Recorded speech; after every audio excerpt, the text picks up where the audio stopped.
Hello and welcome to R.O.A.R, the 90s Rave Podcast. This is part 2 of our Fabio and Grooverider interview. So if you missed part 1, please go back and listen to that episode first. Hello, you're listening to R.O.A.R, the 90s Rave Podcast with me, Tom Latcham and Chrissy Richards. Get in touch with us on the email hello@the90sravepodcast.co.uk. All right, so we're going to talk about what life was like for you growing up. You grew up in what we would say was a pretty racist South London in the 70s and 80s. What was it like? Can you paint a picture for us? My childhood wasn't that bad, like, initially, until bloody Roots came on TV. And it's like my whole life changed. Like, that came on when I was at primary school. And when that came on, the day after at school, because everything was normal, I didn't recognize color or anything like that. My parents, like, obviously went through it, but as a child in primary school, you don't know anything. You just see other kids. But Roots came on TV, like the first season, the first proper Roots, and I went to school the next day, and white kids were calling me nigger, and I was like, "What the hell's a nigger?" You know what I mean? They're calling me Kunta Kinte. Who the hell's Kunta Kinte? And then I watched Roots and I thought, because I never knew about slavery and all that sort of thing. Because I was a kid, like 7, 8 years old, and I didn't know about any of that. And my whole life changed from that day, man, to be honest with you. You know what I mean? And that's my entrance into racism. How did it change after that? It's just like, you're just more aware of it. Because you know it's there. Yeah. It was probably there before and I never noticed. Yeah. But when you know it's there and everybody else is shouting this and that, because you have to remember back in that day, back in them time, only 3 channels on TV. So when Roots came on, millions of people watched that, millions upon millions. Do you know what I'm saying? So my whole life changed, man. I didn't know racism was even a thing. I didn't even know what the word meant. But up until then, it all changed, man. For me, anyway. What about you, Fab? What was your school days do you know, like? it's weird because growing up in Brixton was, which had a real strong black community. So I always felt really safe in Brixton. I never felt intimidated at all. But then when you ventured out a mile down the road into Streatham, it was... Which is where I lived. Yeah, it was a completely different story. The NF had a base in on Streatham High Road. And as soon as it's like there was a divide. And as soon as you crossed that line, it was a completely different story. And my first entrance into racism was when I was about 7. I remember I was really into comics, Marvel and DC and all that kind of stuff. And where I was at school, there used to be a train station, and we used to have to walk across the park. To get to the train station, they always used to have the brand new comics, and I was a real fan of Spider-Man, Thor, and all that kind of stuff. And I remember I had 2 white friends, a guy called Daryl and a guy called David Cook. And once we walked across the park, and on the way back, I just remember 3 white guys on bicycles started surrounding us. And I was thinking, what are they doing? And they picked on me, and they called me all kinds of names. And I always remember they got my bag, and there was a Lido, a swimming at the Brockwell Park Lido. And they threw my bag on top of the Lido and was calling me all kinds of names, man. And I was like, I wasn't scared. I was just shocked. It was just shock. They were a lot older as well, and they were vicious. They were very visceral in what they said and the aggression. And then also then I remember coming back from Cat's Whiskers in Streatham, which was a disco. I was about 14, 15. And walking back, I remember one night, I just don't know, I think I missed the bus and I thought I'd walk back. And as I said, literally, it was a line. Brixton, as I said, it had a lot of big Jamaican community and you felt safe there. But Streatham there was black people. I mean, grew up in Streatham. Yeah. But it was, for some reason, it was really, really racist. And I was always told, be careful. I remember my mum saying, if you come back from Streatham, be careful. And I remember a car passing, and I remember it was pouring with rain. And as the car passed, as the car was passing, they drove up onto the puddle. And I got splashed with water, and then they were calling me Choon, Wog. Oh, you have to remember, like, the time that we grew up, these things were like on TV, like it was normal. Yeah, for Do you real. understand what I'm saying? For like, real. Love Thy Neighbour, people getting called Nignog and Yeah, Sambo and all yeah, them kind of. yeah. It was normalised. It really was. It normalised. Yeah. I remember Love Thy Neighbour and my dad watching it, actually. My dad used to watch This is those prime programs time as well. TV back in the 70s. So 80s. we're what 40 years on from then ish, a bit more than that, even 45, 50 years on from that. I know recently you did a Black Lives Matter fundraising concert. 24. Did you not do the 24? Yeah, it wasn't for Black 24, Lives but Matter. That was sickle cell. And that was sickle cell. And, I won't get involved in any of that. Right. Because as I keep maintaining to a lot of people, and a lot of people ain't going to like what I'm saying right now, but anybody that was born in the 70s, in the 80s onwards, can't talk to me about racism. They have no concept of what racism is. There was no, what is it, the PC Brigade? There was no PC Brigade when I was growing up. There's so many things in place to kind of help you move forward. These things weren't there when I was growing up. No, there wasn't anything like that. You think you could have Love Thy Neighbour or the Black and White Minstrels or any of that shit on TV now? Yeah, it's true. And people want to talk to me about racism. You have no concept of what that was. So can I ask what are you sort of saying? Do you think that racism no longer exists? No, I didn't say that. It exists, but not to the degree that people are saying or making it out to be. I mean, it's still there, and we still have to fight. But we still have to fight. We're not indigenous to this country, right? We'll always be looked at as foreigners, right? Which is a shame. You feel that? I still feel that. Yeah. It is what it is. Oh, yeah. And don't get me wrong, it's got better. Yeah. And it will continue to get better as long as we keep building and fighting. But to say it's non-existent would be an idiot, because it is existent, but it's not what it was. So that means we're making progress. I think, when we was growing up, I remember when anti-racism started to be a movement, and there was marches. But when we were growing up, I remember my dad sitting down watching Till Death Parts You Apart with Al Garnett. And when he used to say this thing, my dad, I don't know if it was out of a nervous thing. You got to remember as well, our parents were brought here from Jamaica. We're both Jamaican parentage. My mum used to have pictures of the Queen. My mum loves the Queen. She loves the Queen. She loves the Queen. She really loves Diana. Oh yeah. She loves the Silver Queen. Jubilee. She's still got that sitting on her mantelpiece in her house now. Loves it. In my dad's house, my mum. Princess Diana, picture of loves her. Yeah, passed away, but there's still colonial things. That's what I'm saying. In the British flag and all that kind of stuff in the house. But my dad used to laugh. But then my dad faced so much racism at work. He had to get a union to get him out of a really badly horrific situation where he befriended a white woman just as friends. And he then, they reported him basically for even just kind of speaking to her, and then demoted him to cleaning the toilets. And he was like, I'm not having this. And he went to the union, and the union actually squashed it and turned around and went, that is, what you did there was completely unfair. And he tells me stories that make me shudder when I sit down and think, you went through all that. It's like me trying to tell my mum about racism. I can't say nothing to her because what I went through is nothing to what she went through. Nothing to what Do you understand what I'm through. saying? Nothing to what she went through. We're making headway. We're fighting. Yeah. We're getting there. There's still a lot of... There's loads of work to do. A lot of people say that some of the subconscious racism, so the racism that people don't even realise what they're doing or saying, is just as bad I tell you, this is what I said, you always feed it. And it's just a thing that sometimes I get on a train, and this is a God honest truth. I'm not talking rubbish. I get on a train and people won't sit next to me. White people won't sit next to me. And it's not that they because I see that look for a split second and they think, oh, I don't want to sit next to him. And it does happen. Even the other day when I was walking down the road. How does it make you feel?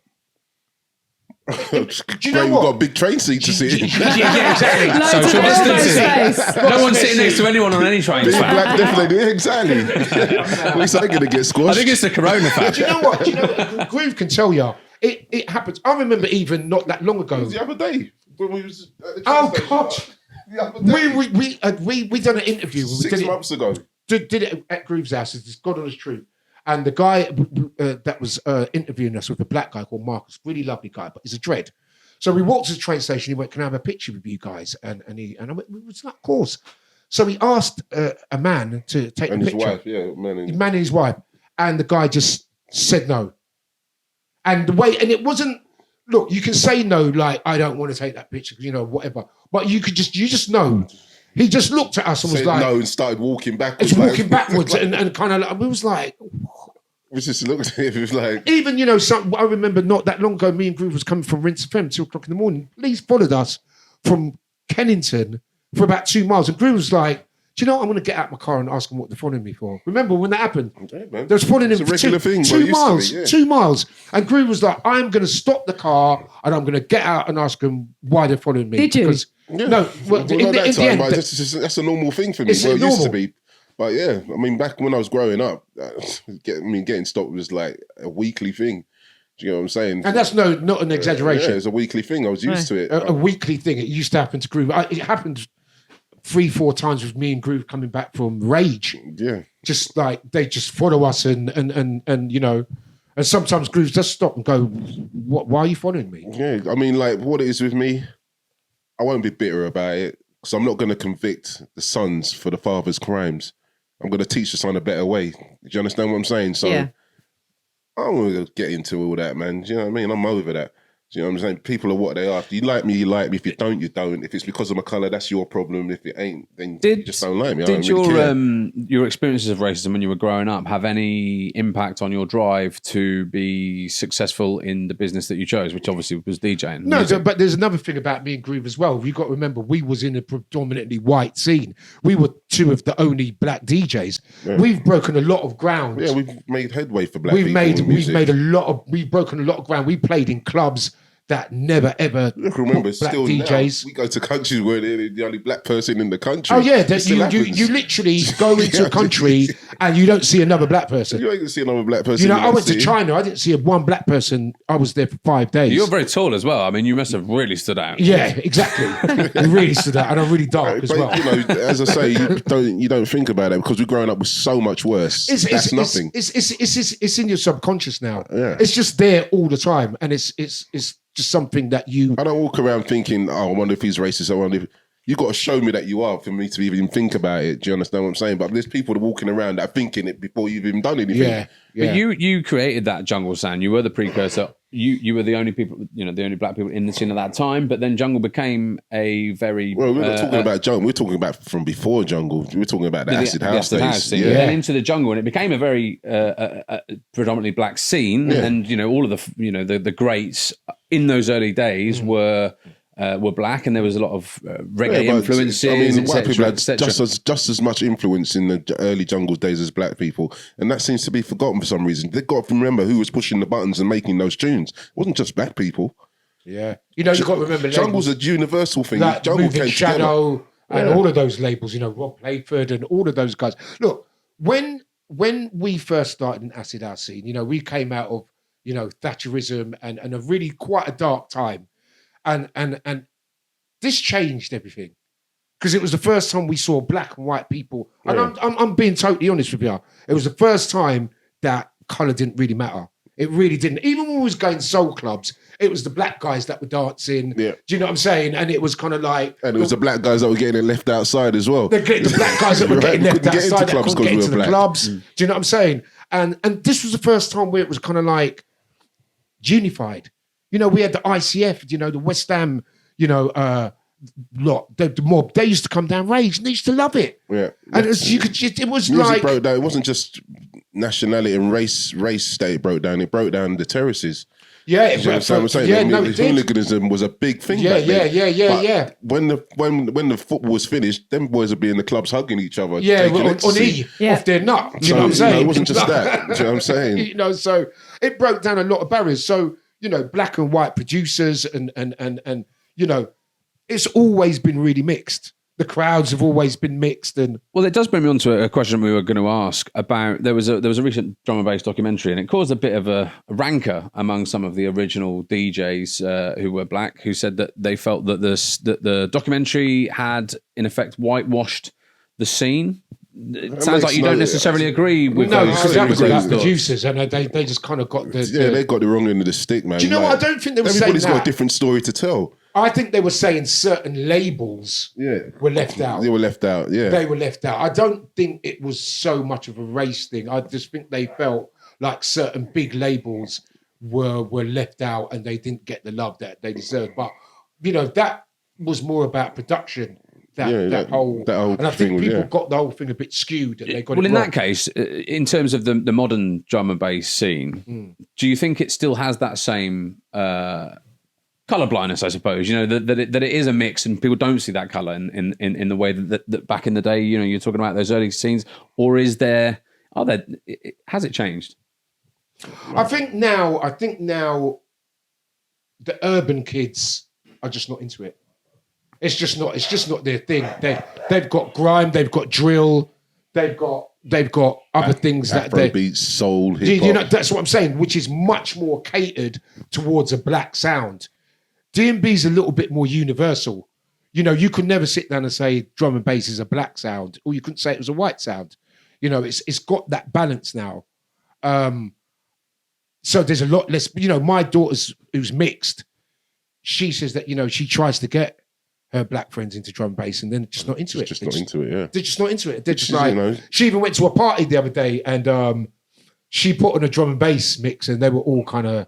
Well, to be totally honest with you, if I was a youth growing up now, with my household and the influences that my parents had given me, I probably wouldn't listen to drum and bass either. Yeah, for real. No, I know what you're saying. Because it's just not. It's so far removed from a reggae sound or a soul sound. Yeah, true. So far removed from jazz. True. These kids are growing up with Pendulum. That's their influences. So and Andy C and different influence. It's different influences. You're right. right. Us as well. Yeah, no, absolutely. I probably wouldn't like it either. I would probably listen to I'd be listening to Wiley or some other British hip hop. Saying that though, I think even when we got into house. That was not a black thing. That was not a black thing at all. Even though black people were making that. Even though black people were making it, I remember we both brought black friends to house clubs, and they were like, "Are you mad? Like, what? Are you crazy? Are you listening to this?" Yeah. And we were properly, people were making cross signs at me like I was listening to devil music and shit like that. That was a real thing. Yeah. And you're betraying your soul roots. Also, back then, house was, really friendly to gay people. Gay people used to love that music back then, or still do until today. But it was really associated with the gay scene. Yeah, but we're straight. Do you understand what I'm saying? Yeah. But it didn't really matter because it's a music. You know what I mean? We were just into the music, but it wasn't seen as black music at all. Yeah. Especially if you was coming from soul and funk. Exactly. And listening to acid. We called it acid and stuff like that. I saw the similarity between disco and house music. There was a real similarity there to me. Yeah, for real. Do you know what I'm saying? That's probably why I stepped into house music. Yeah. Because I used to love that disco funk, and it was all like the same thing to me, but just had the 4 on the floor. A futuristic kind of take on it, yeah. I've always been into cutting edge music and the next thing and the next level, the next bit of machinery, what's going to make, that's what I am. That's what it is for me. That's what music is. Can I hear some noise inside the place, please? Some noise!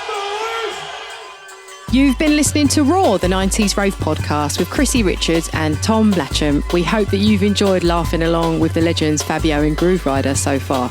Now here comes the money bit. We are 3 average people with expensive children and busy lives. We want to bring you more fantastic future content, but we need your help in order to do this. We've set up a GoFundMe page, and you could become a part of this fantastic and exciting project documenting the 90s for less than the price of a posh loaf of bread. Head on over to gofundme.com/the 90s Rave Podcast and help us to make history. So we touched on how much the music scene has kind of brought everyone together, but we think a big part of that in the 90s especially was drugs. And so were you ever dabblers in that area? I've never done E's and never done Never done anything. You're not curious? No, it wasn't, to be honest with you. You know what? That's a shame because I've got a bag full now. I thought he was going to get on it. We've got to get on the decks afterwards. Don't get it twisted. We'll have a lovely time. I've always smoked joints. You know what I mean? That's my thing. You know what I mean? But the hard drugs and all that. He doesn't drink. I don't drink. I don't do anything. But the drugs thing is my dad that made me not do that, because he always told me, like, if you take drugs, you're gonna be addicted, and you're gonna be a crackhead or this shit. And that really, no matter what, I know it sounds stupid, but it resonated. And it's always stuck with me. Do you know what I'm saying? And if I take that one pill, I'm gonna be addicted. I always feel. I'm gonna let you into a secret. What about you, Fab? Yeah, I dabbled in the early days. and it just so wasn't for me. Well, you got told off, and that was it. Was that in your car? Was that in your car? Got told off, and I really did think it would affect me professionally. I couldn't do it, and some people can, and some people still are. Some people still do. Some people are still going. They still cane it and DJ. Who's the biggest caner in the scene? No, I'm not going to name that. I don't really associate with those likes anyway, so I wouldn't know. But how important were drugs to that burgeoning dance music scene in the late 80s, early 90s? Was very important. Yeah, I mean, like, obviously, Ecstasy's got a lot to answer for. Yeah. You know, I remember the early days when people used to say, have you heard of Ecstasy? And this was about 86, 87. And it was just becoming a thing. And then the music happened. And then the two kind of came together. And it became a big thing. Like, and it was new. It was new. Tea and biscuits. Yeah, exactly. It was a new thing. So, and people were young and they were experimenting. And it went along with the music. And so everything kind of had a synergy. It does influence music, doesn't it? Because actually there was a period in jungle where crack cocaine became quite a big thing, and there were certain raves where it was dark and heavy, and a lot of that was to do with crack cocaine, and it put a lot of people off at the time. And I think actually that was a period where happy hardcore sort of became more popular because it was more welcoming and friendly. So what did you think at that point of jungle? Well, you were getting booked to these clubs, right? Jungle went messy. There's no two ways about it. I mean, it got to the stage where we had to boycott going to Birmingham. Because it was, there was a couple too much trouble. Couple of really big, serious incidents as well. Yeah. With people. Well, it was some of the gangs, right? And you could hear on some sets, like bassman going, "If you don't stop shooting, I'm going to stop the rave." That was like that for real. It really was. Even in London, I remember Voodoo Magic. There was a bit of a shootout in the club. And Camden that time, was it? Was Camden Palace? Camden Palace. What was that thing called? What was I can't remember what it was. It wasn't.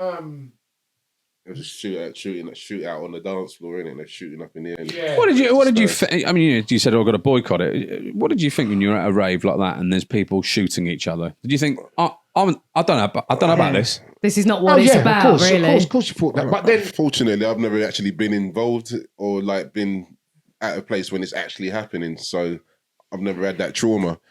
But I mean, didn't something happen at Leicester? In Leicester one time at Starlight, innit? Yeah. I mean, there was no actual shooting, but we knew the things were there. Yeah. You know what I'm saying? They just stopped the party and all that. I think also, didn't you have something? Was it the Laserdrome in Peckham? I had an incident. This is Paul Kingsize, a producer, by the way. I went to in a sense at Laserdrome late '93. That was an real eye opener for me that night. But I had one instance at Paradise Club. Parkfield Street, Islington, AWOL, 94. Someone just pulled a gun out on the dance floor and literally just everyone just ran. But the guy just stood in the middle, just holding it up in the air. And I just remember, how the hell did he get it in? Because the search that night, that's the only search I've ever had where I actually had hands down the front of my trousers. And he still got a gun in. Yeah. It's just insanity. And it's not at all what the music ever was about. No, it was scary times. And luckily, do you know what? Drum and bass then Jungle went through a transition and kind of got a lot more technical.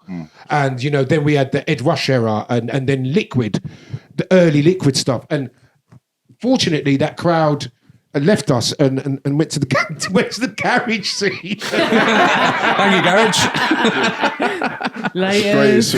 They went to the garage scene and. So a lot of people wonder, I mean, they sound like the worst kind of raves that you've been to. I would imagine, if not, what the fuck raves have you been to that wasn't the worst? Some of those raves were kind of banging. Yeah, because you had this kind of like, when you see somebody shooting in the air.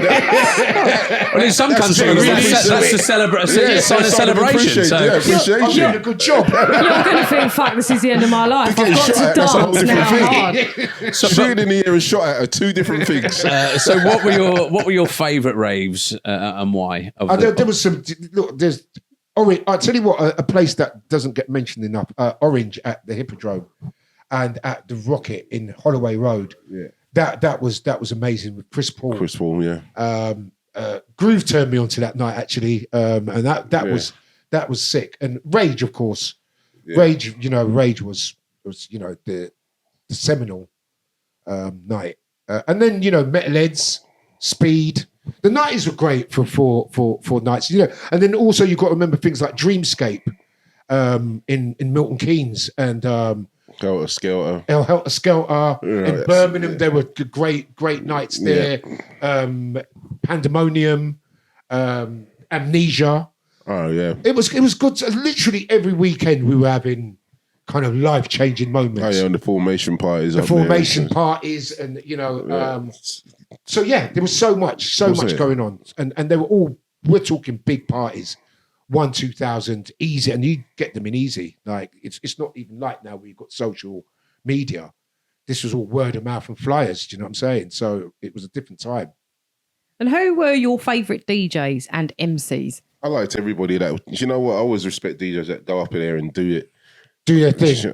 I can't just pick out people that I like because that wouldn't really be right and probably wouldn't be accurate either because there's good and bad in lots of people.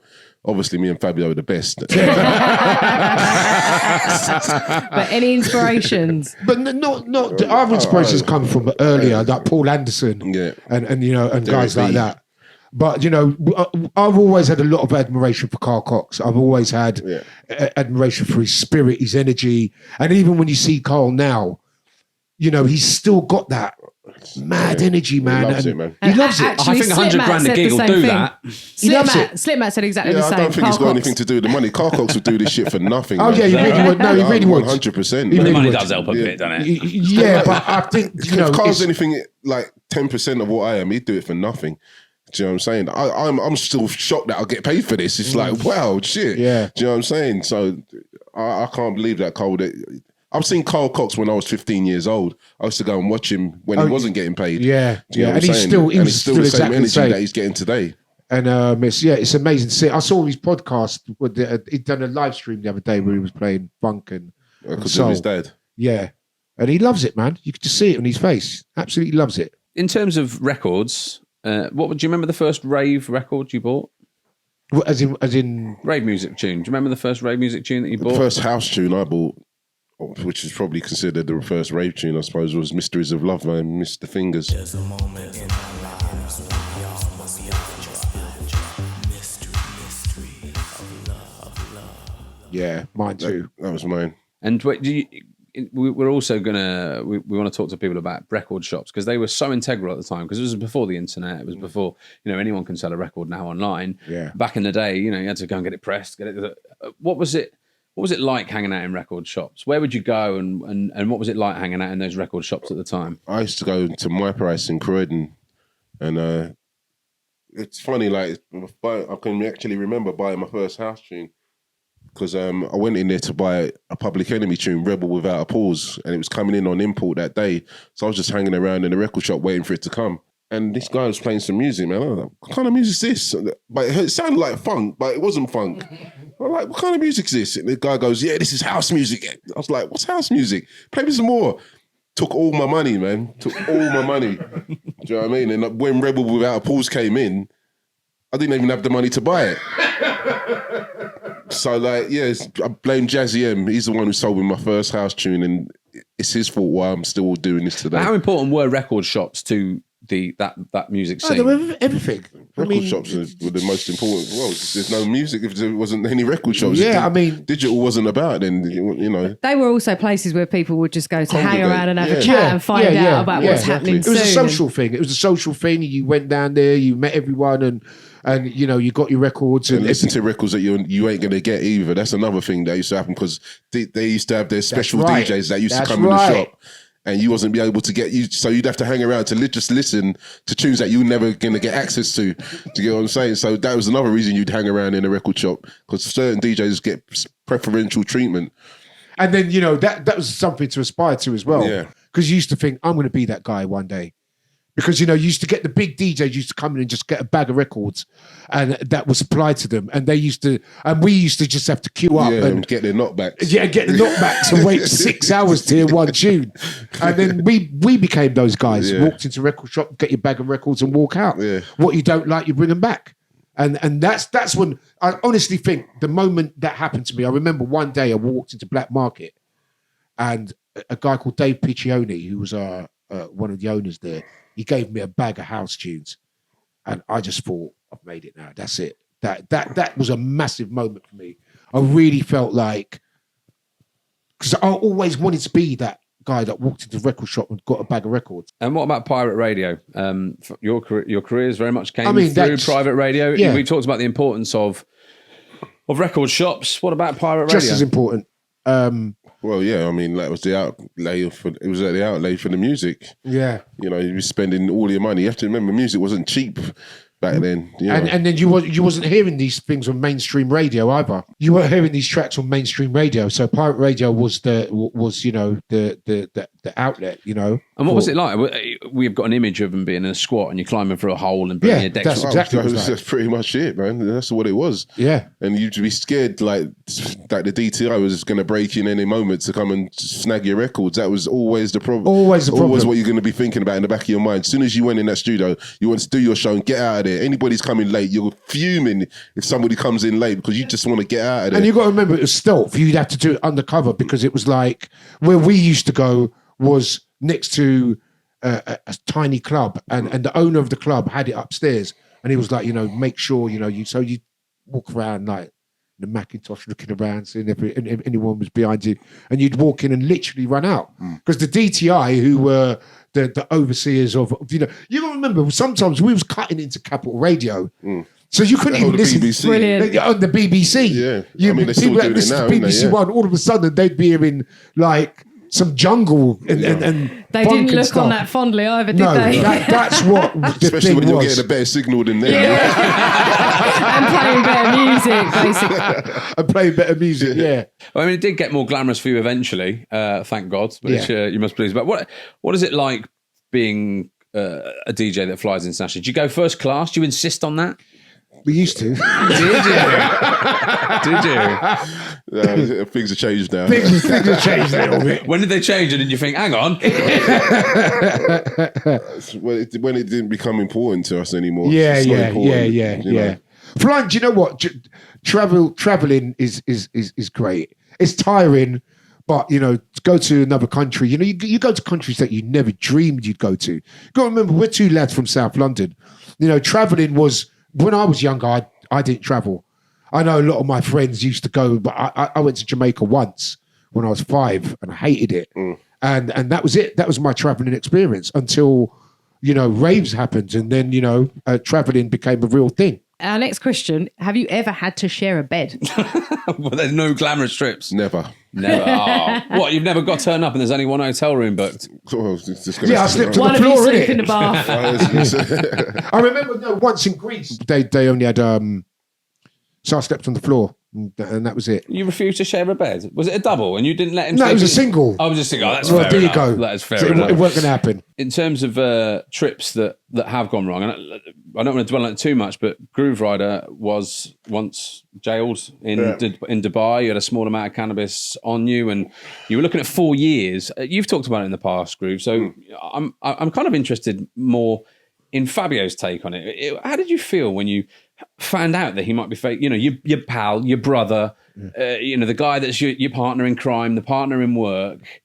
How did you feel when you thought he might be going away for 4 years here? Yeah, it was, you know, it was a devastating time, and we were all, it was everything. No one really knew what was going on. You know, you heard certain stories, and you heard horror stories, because basically it became a thing. You know, it wasn't just Groove; it happened to a lot of people.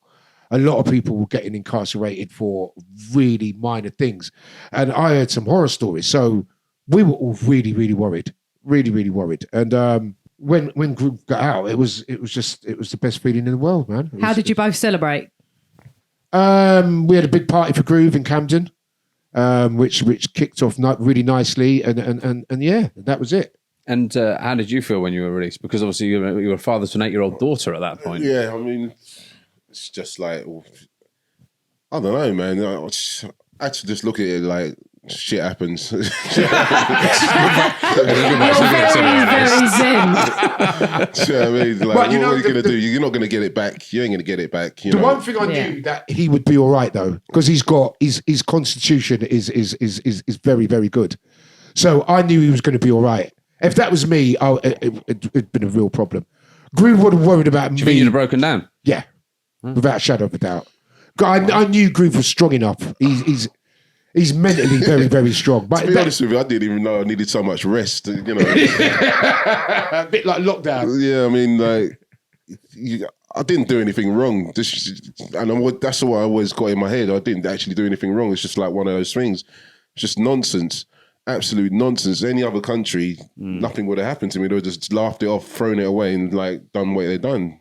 But it is what it is. They had their laws and whatever. So it happened. We had one question, by the way, I want to ask because we've invited questions, and there's a guy on Twitter called Escaping Music, and he wanted to ask about General Levy and there was an issue around him sort of trying to claim that he invented jungle. Well, no, we all know, boys, it was you. So, and there was apparently a group of leading jungle DJs at the time in 1994 who came together and said, we need to deal with this.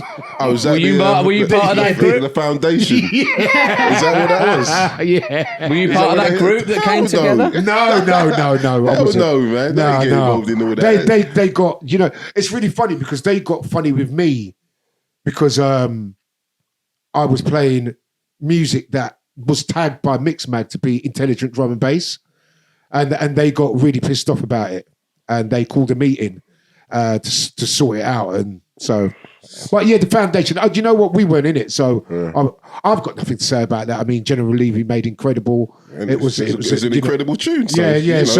Crack on, mate. Okay, this is R.O.A.R, the 90s Rave Podcast with me, Chrissy Richards, and me, Tom Latcham.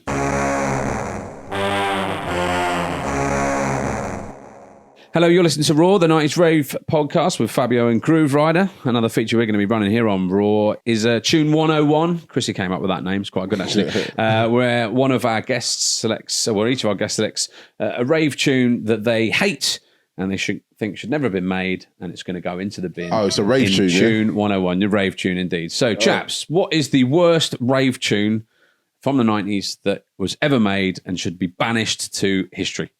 I'm sure there was the Trumpton tune. Oh, Phase 2. Trip to Trumpton. Suddenly. I thought the flip of that was okay, personally. What was the flip, Bob? Well, it was basically the same thing, but without all the cheesy samples. So it was basically good The other side of Trumpton was all right. The flip side was okay. It was quite cheesy, though. But that Trumpton tune that hit the charts, it wasn't for me. Okay, that's in Choon 101. What about you, Fab? There was a jungle version of the Monkeys theme tune. Right, the Monkeys theme tune that was actually made by Rampage. Okay. They made it, and we slagged it off once on our Kiss FM show, and they got really funny, and then he kicked off. I remember that. I don't remember. I remember that. Well, there you go. That's Choon 101 with Fabio and Grooverider. We are still here with jungle and drum and bass legends Fabio and Grooverider, but alas, our time together is coming to an end. That's a very shame. I've really enjoyed myself. Me too. I've really enjoyed it, Tom. We haven't really talked about the modern, how you are now, and actually we want to know about that because this is an incredibly tough time for all you DJs, and our heart goes out to you because your bread and butter is playing out, and that's just not possible at the moment. Tell us your feelings on that. Sad, but life is more important. We can fix these problems later on down the line. It's tough at the moment for everyone, and but also the thing is as well, it's everybody. Yes, it's not. That's the one thing that always makes me feel like everybody, everyone was in lockdown. Yeah. Everyone's going through difficulties. DJs that were going out for 20, 30 grand are now in difficulty. So we're lucky the most. Exactly. There's a lot of people that are mentally I've been okay, which is there's a lot of people mentally that are not Breaking okay. down, yeah. And you know, a couple of people that I know that are not okay. So I've still got a lot to be thankful for. Yeah. The scene, you know, things hopefully. You know, we got our lives, and that's the important thing. There is a concern that the rave scene from a lot of people will never return back to normal. What's your thoughts on that? Do you think it'll just go back to the way it was? I don't know. Not right now. It's going to be in small steps, but yeah. You know, I'm just glad that I've had the years that I've had. You know, if it doesn't go back to it, I don't really know what it's been like. So I can only speak for myself, and I've loved it. So, you know, at least I had that. Yeah. Do you know what I mean? Even if it doesn't go back to how it was, but, you know, you can't deny music, can you? And that's but raves must be the hardest thing to do because it's full of sweaty people sharing bottles of water, jumping around, you know. Well, people are going to have to take responsibility for themselves, aren't they? Yeah. Do you know what I'm saying? Like, if you're going to go out raving, you've got to be responsible about it. I mean, we done a live stream yesterday and we got temperature checked. We had to put hand sanitizer on. We had to put check-in times, and when we were coming, this is to do a live stream with nobody in there. Yeah. What? Yeah, we had to do temperature checks. Wow. We had to do check-out times, All the check-in equipment had to be times. wiped down before each DJ went on. Yeah, we had to use hand sanitizer before we went in. Walked in there, it was just me and Groove in there. It was like, what the fuck was that all about? Yeah. But you know, It is what it is. that's the new normal. You've got to get used to it. This is the time we're in, isn't it? You know. Look. I remember when back in the day when AIDS happened, and everyone was like, "We've got to wear condoms now," and I was like, "What the fuck's this?" And you just got to. I remember smoking in clubs when you couldn't smoke in clubs anymore. Everybody thought that was going to crash clubs. Everyone thought that's going to be it. And you know, I remember the first night, I was like, "This ain't going to work. This is going to destroy." Because all of a sudden, everyone was going outside to smoke cigarettes, and it left this gaping hole. And I was like, "How's this going to work?" You get used to things, and whatever regulations come in, people have to just get used to it, and things will just carry on. I know obviously it means that there's less money for you at the moment, and that's obviously going to be tough for you, but have there been any positives? You know, the not having to go away all night, you know, not having to go abroad and that sort of stuff. To be totally honest, I've been sleeping since February. You're definitely not going to catch it then. I didn't know I was so tired. That's what I'm saying. Yeah, you did. I had to say that the other day. I was like, right, man, it's July. It's like I've only just woken up. I didn't realise I've been getting up at 3 o'clock in the afternoon. No, a lot of DJs, do you think, appreciated a bit of a rest? Yeah, I think a lot of them did. A lot of them did. I think everyone that said that you know, didn't know. A little bit of time to think about seeing the wood for the trees, and you know, when you're working constantly, sometimes you really haven't got time to really process anything. So, well, you created the jungle scene. So as we look back on that on the 90s finally, and because that's what this podcast is all about, you created that jungle sound. Did you have any idea that it was going to be as big as it has? I mean, you know, it's huge festivals. No, who could have been? What innovator knows their product's going to be as big as what it becomes? Nobody knows that. Yeah. But how do you feel about it? Oh, it's amazing. Do you know what? Me personally, I don't even sit and think about it. I'm just trying to think about what we can do next. That's what I'm more about. What are you doing next? Who knows, man? We've got to wait to come out of this first. But yeah, I feel really proud of what, you know, when you see festivals when people break it down to you, like how you're breaking it down to us. Yeah, then you see it for what it is. When you see festivals with 20,000 people, drum and bass festivals, and you see that it's come from a little club in London, it's amazing. It's amazing. It's an amazing feeling. Amazing feeling. So on the opposite side of that, obviously, when the scene split, hardcore went that way, jungle went that way. Jungle and drum and bass just carried on going from strength to strength, whereas hardcore, not so much. Yeah, it's practically dead now. Yeah. What do you think hardcore did wrong? Oh! I'm sorry if you're just tuning in now and you're not happy hardcore. There will be guests in the future that aren't quite so scathing about it. Where do you think it went wrong for the hardcore scene? The jungle got so right. I don't know. I've never really listened to hardcore, so I don't really know. It just never appealed to me personally. But you know, I know it makes a lot of people happy. But with any music, it's like garage. With any music, you have to keep innovating and have to keep pushing it forward. 100%. That is a really, no matter really what good people answer. say they like on the dance floor, and they want to hear all the classics all the time. Yeah, forget about that. You have to keep pushing. Yeah, and jungle and drum and bass always keeps pushing. And that's a problem. Garage has that problem. Dubstep had that problem. They stopped innovating. Yeah, you see, so why is that? I look at flyers and I see in the drum and bass scene throughout the years, different names, new artists, new acts. And I look at a hardcore flyer and it's the same people that it was in the early 90s. So why, what was it about jungle and drum and bass that attracted those innovators? It's part of the music. Yeah. That's what's the beauty about it is it's part of the music. It's pushing forward is a part of it. Staying stuck isn't what we do. You know what as well? Because I think you get people that will try something. They're always willing to experiment. And they're very techy. They're very geeky. A lot of them are very geeky. They're into new ways of doing things. And so they always updating their software and stuff like that. And then you hear it in the music. They always want to try something different. Just like in the early days when we used to go music house and cut dubs, there's a competitiveness. Yeah. But it's in a good way. Yeah. But someone comes with a tune and everyone's like, I need to better that. But the thing is, once somebody comes with a tune, there's a million copies of that tune. Yeah.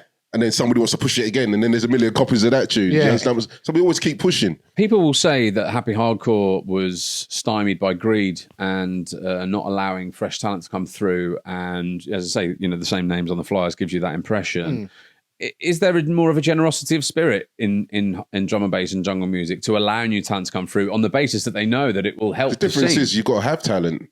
You can't stop good. You can't stop talent. Yeah. Do you know what I'm saying? Because Happy Hardcore did a pretty good job of stopping talent. I don't know. Did they have any talent? That's the question. I don't know. Oh my gosh! This tracks from the other day. So by the way, we've got Slipmat coming next. We've already recorded it, and Slipmat said that Paul King Size Tune was the best tune he'd released. This is the opposite, basically, of that. I personally don't know that music. I've never been a big fan, so I don't know how it works. But I know this music that we're dealing with. It's more special than a lot of other music, like because it keeps pushing. It's part of the music, so I don't know how that works in happy hardcore. It doesn't. Pushing? No, happy hardcore. I think happy hardcore. I think with happy hardcore, there's still elements in happy hardcore that the stabs and the way vocals are done that they could improve. I suppose I don't know. But I don't listen to it, so I don't know. The problem with happy hardcore is that is their sound, and if you take that out. It's not happy hardcore. It's not happy hardcore anymore. So it's very what makes happy hardcore. I don't really think you can change it, and you can't really develop it. Whereas drum and bass has got so much. It's got jungle. It's got jazz. It's got funk. Well, you can change happy hardcore. You just got to be brave. That's all. Just got to be brave, man. And you were one of the pioneers of jungle techno, where there was that 4-beat, sometimes with the breakbeat. Do you see yourself ever coming back? That was this question from Dave Skywalker. Do you ever see that coming back, or would you ever consider doing that? I mean, me personally, who knows, man? I'm not going to close the door on it. Do you know what I mean? Because things change. Music goes around in circles, so that will come back at some point. There are a few people doing it. Tim Reaper does a bit of it. And Coco Bryce does some. And the old sounding new stuff. Can never be negative to anything, man. It's just good or bad. If it sounds good, then you're going to play it, right? That's what I love about drum and bass as well, is that there's artists that I don't even know. And they're doing their thing and they've got big followings. And I don't really know their stuff because it's not really my cup of tea. But that's great.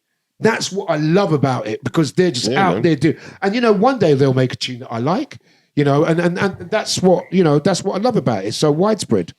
Finally, one final question. We've interviewed the pioneers of jungle and drum and bass. That's you, by the way. And we've also interviewed the pioneer of happy hardcore sound, DJ Slipmat. If you could hear anybody interviewed on this podcast, who would you like to hear interviewed and why? What out of the 90s rave scene? Anyone, artists, anyone at all, vocalists, MCs, anybody. I don't know. Always talk to Bookham.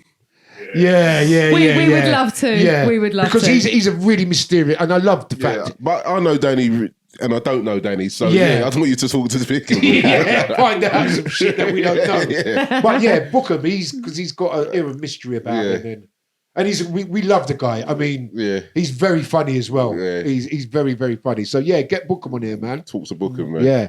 We're going to try, aren't we? Well, we've got big plans for this podcast. We're going to try and interview as many people as we can, as broad as we can. If you want to get in touch with us, by the way, to make your suggestions about who you'd like to hear interviewed on this podcast, you can do so. The email is hello@the90sravepodcast.co.uk. And that doesn't have to be suggestions. It can be anything at all. We want to hear all your memories. We're celebrating 90s rave scene on this podcast. It's the only podcast out there that does it. It's your podcast. So get in touch with us. hello@the90sravepodcast.co.uk. And we're also on all the social channels. You just have to search for R.O.A.R, the 90s Rave Podcast. Sadly, that's it from Fabio and Grooverider. You've been amazing, chaps. Thank you so much for inviting us into your house. Thank you. Nice one. And that's it from me, Chrissy Richards. And me, Tom Latcham. Keep listening. There's plenty more to come. Loads of great stuff to come.